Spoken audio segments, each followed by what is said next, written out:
What's going on YouTube? Matt from GarageMC here. Guys, it's the middle of the week. We're going to do a midweek video. We're in the middle of the 465EX build. Don't worry, it's right here. We're not, we're not skipping things, but, as this is being done, typical life shit, have other stuff to do at the same time. Bunch of boxes of goodies kept coming in for the 465, but in today's video, this is something that probably bothers a lot of you guys that have a quad, dirt bike, trike, anything with a Kickstarter. More or less, probably a Banshee, because I think those things rattled from the factory, but the Kickstarter we're going to rebuild today. I'm going to show you guys the factory parts. I'll let you know where I got them. I'm not really into doing a whole link thing. It's pretty simple to find on your own. I will start setting stuff like that up one of these days, just like a lot of other things that are going to happen one of these days. But this one is off a 05 Trx450r. Obviously a Kickstart model. They didn't come out with the ER till 06. Kicker went from 04 to 09. So I have actually two Kickstarters here. So I'll show you guys what's wrong with my buddy's Tim kick lever, which is the one we'll be rebuilding today. And I'll show you the difference of, one that's kind of not really in good shape and the one that's actually fully shot. Stick around, let's get into it. It's going to be a simple video today, guys. Don't forget to throw me a thumbs up, drop a comment. I read and answer them all. And yeah, I'll shut up and start doing some work. So here is the kick lever off of my friend Tim's 05 Trx450r. Just without even touching it. I mean, you guys can see. Well, actually, I will touch it. You can see how loose this is. I'll show you a little better once I put the camera on the tripod. I have another one here off of an 05. This one, this piece up here is a little bent. This one came off the black and yellow 450R you guys seen me repair and ride. This is off his 450R, which you guys did not get to meet yet. It just came back from a buddy of his that specializes in 450Rs that he had a bunch of work done to it. But we're going to pull this apart. We will make sure all of our tolerances, like where the shaft on the lower section goes into the Kickstarter itself. This one feels like it could be just trashed, which there's really no way to repair that unless you have like a mill and a lathe and you want to do some crazy stuff like other videos I've seen. But not all of us have a mill and a lathe just at our disposal at the house. I know I don't. Wish I did, but I don't. Anyway, here's the parts that you will need. I bought this all in one kit off of eBay. It was like 25 bucks. You could probably get it cheaper going to one of my favorite places to shop, Rocky Mountain ATV. But if this is all you're going to order, free shipping with them is anything $75 or $70 or $75 and above. So it was just, I got it quick. It came right in. Not that Rocky Mountain shipping isn't quick, because they're pretty good. But here's the parts you're going to need and the part numbers, so you guys can, look it up. You don't need all these parts, but, if you're in there, you might as well change them all, right? Right. All right, so here's the four parts, guys. We have this little, like, ball. It looks like the size of a BB, but, made out of steel, chromoly, whatever it's made out of. Here's the part number for the little ball that goes in there. So if you guys want to go ahead and pause this, or possibly if you can do that over the screen, I'm not sure. So there's the ball. Next part we'll go for this is the spring that goes behind the ball. Here's the part number for that. Here is the screw, or the bolt that goes right here. Here is the part number for that. And last but not least, this little rubber seal or ring that goes in there, O-ring. Here's the part number for that, guys. So if you want, here's all four. If you want to pause the video and zoom in, feel free. All right, let me get you guys on the tripod. We'll look at the play in both of these, and we'll look at the difference, and we'll pull one apart and start rebuilding it. Here is the kicker off of my black and yellow 05 Trx450r. You guys, pay attention to this gap right here between the two pieces. You see it has a little bit of play. So this one still has a pretty decent engagement click. Like this would be out when you're kicking it, obviously. And then you'll hear the it's got a decent click to it. So this one's still tight, but does have a little bit of play. So now let's take a look at my buddy Tim's kick lever. So this would be in the non-kicking position. This would be when it's stored away, obviously, after you start the quad. Look at this. This thing is just shot. And the problem he was having is it would start coming out a little bit while he was riding the quad. Obviously, I mean, it's not that big of a deal, but it could kind of be dangerous if, you know, you were to jump the quad or something and you're like, I don't know, maybe it hit your leg. Anything's possible. You know what I mean? A plane could crash into my garage right now while I'm filming this. But then again, you guys would not know the difference anyway. Stuff I'm going to be using here. Any grease is better than no grease, guys, but I like to use the Maxima waterproof grease. I'm not going to need anti-seize for this, but before I give it back to my buddy, I'm going to put some anti-seize in on the splines for him. This way, when he installs it back on his quad, it's already on there. Pretty sure I don't need to explain how this comes off the quad to you guys, but for those of you that have no clue, I believe it's a 10 millimeter bolt that holds this to the shaft that comes out of the engine. Let's see, what else? Some medium strength blue Loctite, and Michael Jackson, at least one glove. All right, let's go ahead and take the screw off of here. So this will be the first thing we're going to do. I had already cracked this loose. I didn't take it apart, but I cracked it loose just in case we ran into any problems. If you do have a screw that is not wanting to come out, put this in a vise between here and then use an impact screwdriver if you have one. If not, go ahead and struggle for a little bit and you will get it. If you're... Oh, and by the way, this is a JIS screwdriver.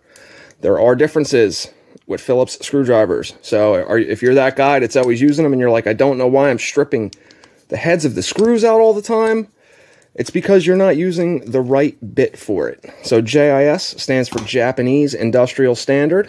Yes, these quads are Japanese. Anyway, all right.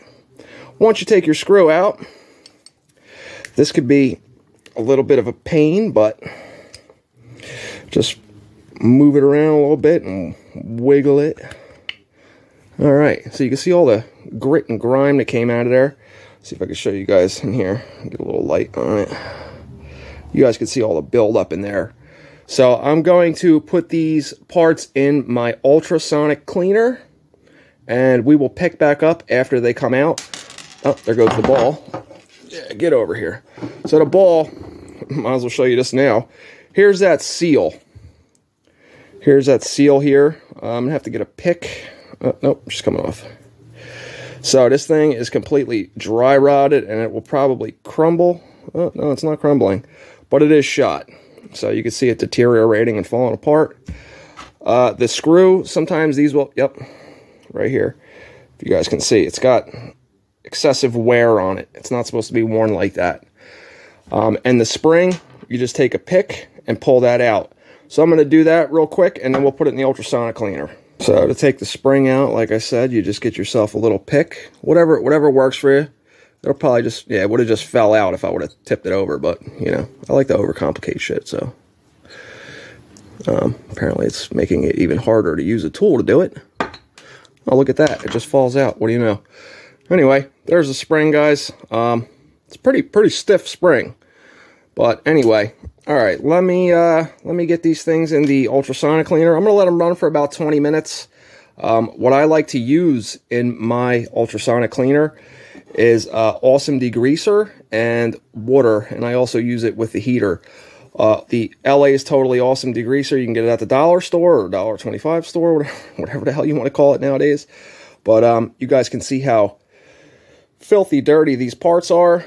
So I'm going to do that now. I'm going to let it run for about 20 minutes, and I'll pick back up with you guys, and we'll see how clean they came out and go from there. Ran the ultrasonic cleaner for 10 minutes, and I didn't even use the heater. You guys can see that this, it's not perfectly clean, but it broke up all that stuff in there. This came out pretty decent, so we're going to take a rag. I also just got off the phone, or I was texting with Tim, and I'm going to go ahead and polish this this portion of the kickstart lever for him. I'm not doing that on camera. This is not about polishing aluminum. This video would be an hour long if we did that, because I go to some crazy lengths when I polish aluminum. This should be fairly simple, though. It's not like our 465EX cases. I'm actually opting to have those vapor blasted. But I am going to run both of these parts through a light polishing, and then I will pick back up with you guys to get the rest of this out of here, this area here. I'm just going to ball up this rag. I'm going to stuff it in there and just spin it. And I'll show you guys how much more gook and gunk and buildup and dirt came out of here. Ultrasonic cleaner did a pretty good job of it for only running it for 10 minutes. Yeah, you can see all that. You can see all that buildup in there. It's kind of nasty. There's a lot of just old dirty grease in the bottom of that. So, all right, let me polish this up off camera, and then we will pick back up. Before I do that, though, you notice all these casting marks? Yeah, they won't be there in a minute. It's going to take a second, but, you know, I got this. Be right back. All right, now that I have I was just polishing aluminum hands, let's go ahead and start putting this together. So we got this piece here, cleaned this up pretty decent. Cleaned up that groove too. That was a bunch of just built up gook and dirt and everything on there. So first thing that we're gonna do, I've already had a damn screwdriver out. First thing I'm gonna do, let's go ahead and get our seal on. So the seal, and I've seen there's a couple videos on how to do this on there, but usually any rule of thumb, you see the writing on that seal, the writing would face the outside of the part. So the outside of the part would be a little confusing on this, but you have a grease, like a groove in here to pack grease. You see that? That goes on there like this with the groove facing up. So first thing I'm going to do is I'm going to put my glove on because, you know, safety 8th. 3rd would be just asking way too much. All right, so I'm going to take a little dollop of grease, if you will. I'm going to grease up this whole shaft here. And then I'm going to also take this and pack some grease in the seal. You don't have to do this, but I always choose to pack them. You know, they are grease seals, so it should have grease in it, in my opinion. A lot of people don't do this. They say it's unnecessary, but I mean, like, it really takes 2 seconds, so it really shouldn't even be up for debate, in my opinion. But this is just what I do. All right, these aren't normally how-tos. These are how-I-dos. You know what I'm saying? All right, so one glove did absolutely nothing. It was pointless at this point. So I'm gonna go ahead and slide this onto there, just like so. All right. So now with the grease seal, pack seal part facing up, like as you see it here. All right, next thing I'm going to go for, I'm going to take a flathead screwdriver, and I want to put some grease in the hole where the spring and ball is going to go, if I can get a decent amount on the screwdriver here. Okay, so you don't need to just cram it all in there because it's going to push itself in anyway. So that's more than sufficient. Get that to balance there. So we're going to take our spring. The spring goes in this hole first. I still have grease on my fingers, and there's grease in the hole, so, I mean, you could pack this with grease if you want to. So you're going to go ahead and slide that in there. All right, and then we'll take our ball, also with grease still on our fingers. Roll it around a little bit, and then put the ball like that. And it's a pretty, that spring is, I thought the old one had some tension to it. This one definitely has some tension to it. All right, so let me take my, actually, here's the lever. I just did a quick polish on it, guys. I didn't go completely nuts, but I did take out those casting marks, as you can see, a good amount. The aluminum they use for these is pretty porous, so if you are going to ever, like, take the finish off the outside of aluminum, make sure you put some type of polish or something on it, or it will oxidize quite quickly. Also going to put grease on the inside of this as well. So just go ahead and just, you know what I mean? All right, let's put this thing together now, and then we'll conclude this video. All right, so now that we have everything greased up, you're going to want to make sure you get this in the right orientation. So, luckily I have another one here to reference, but this is how this is going to go in here. This is for, like I said, guys, a Trx450r, but this is a pretty basic thing. Most Kickstarters are put together exactly the same way. So to push this in here with that new spring, it is extremely tight. So you're going to have to either A, put this down on the bench like this and tap it in, or we're going to put it in a vise, which is what I'm going to opt, excuse me, which is what I'm going to opt to do. Sorry guys, my nose is running. It's pretty damn cold out here. It actually snowed in Jersey today. Woke up this morning, there's some snow on the ground. All right, let me get my vise and we'll squeeze this together and conclude the video. All right, so I've got this in the vise. I put a rag around it. The gap is still there. I waited to crank this in so you guys can see. Like I said, it was really tight to do this by hand. So obviously this is what was needed. It pulled apart with the old parts like stupid easy. So yeah, we don't want to damage the polish that we just did, even though it's, you know, it's not my best work, but it is just a Kickstarter. And I already felt it go past the ball there, so that compressed it. And there we go. All right. Beautiful. So, oh yeah. Look at the wiggle on it now. You guys remember earlier in the video? Oh yeah, that feels super tight, but not to where you can't easily flip it out. You can feel the engage. I don't know if you guys can hear that. Let me try and put it by the microphone here. Yeah, you can hear that. The engagement's nice. All right, we have one more thing to install. The screw. So this came with Loctite already on it. So that could just simply just go on in. And that is going to conclude this video once we tighten this screw down. Not sure of the actual torque spec on this, guys, but, you know, give it a good old, get it nice and snug to where it doesn't want to go anymore. Make sure you're using a proper screwdriver. It's nice and bottomed out there, and we'll try and give it a little bang. That's it. That's all you need. Especially with the Loctite on there. All right, let me piece you guys out. So thank you guys for watching this video. To any of you that have just found my channel, I read and answer every single one of my comments. I do not just hit you with a thumbs up. I actually interact with you and take the time to do that. So feel free to drop a comment. Some of you guys like the how-tos. I had to get this done, so here you go. Here's one for you. Anyway, thank you guys for joining me in the garage. Please subscribe, and thank you for subscribing, and I'll see you this weekend. Getting the 465EX going.